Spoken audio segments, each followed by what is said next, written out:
लोकेश की ये बात सुनकर अभिनव के चेहरे पर शिकन और भी ज्यादा बढ़ चुकी थी।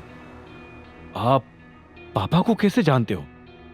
मैं सब कुछ जानता हूं, लेकिन तुम मुझे कैसे भूल गए? चाचू चाचू कहते थकते नहीं थे बचपन में।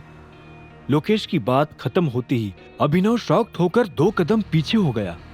उसके मन में अचानक वो फ्लैशबैक चलने लगा जब वो उसके किसी अंकल के साथ दूसरी गाड़ी में बैठा था और उसके पिता पीछे चल रही तीसरी गाड़ी में आ रहे थे। अगर मैं जिद पर ना हटता तो वो एक्सीडेंट भी नहीं होता। सामने खड़े लोकेश की आंखें नम हो गई थी।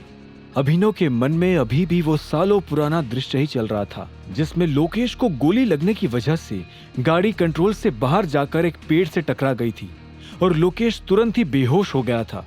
अभिनव को भी चोट लग गई थी और उसके सिर से खून निकल रहा था, लेकिन उसे उस वक्त भी अपने पिता की ही चिंता हो रही थी।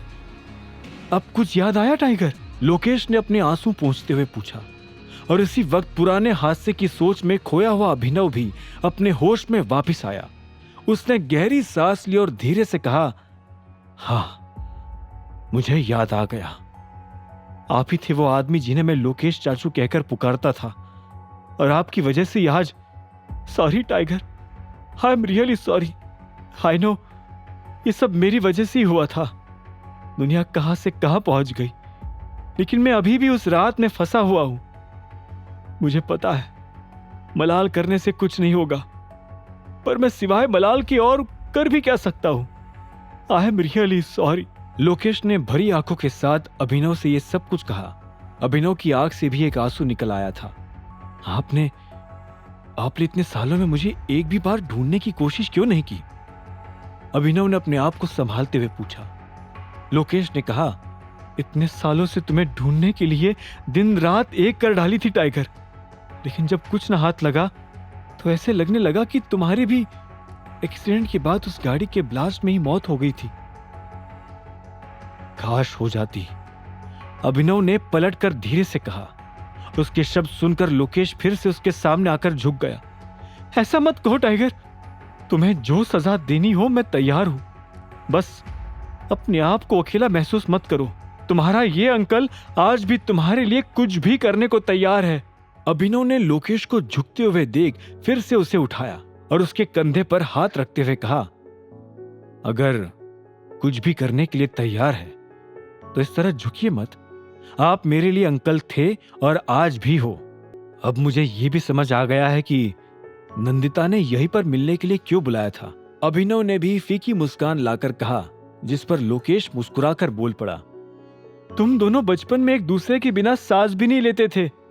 इतने सालों बाद आज अचानक उसने मुझे फोन करके बोला कि टाइगर आ गया है, थिएटर खाली रखना है। मैं भी 1 मिनट के लिए शॉक हो गया था।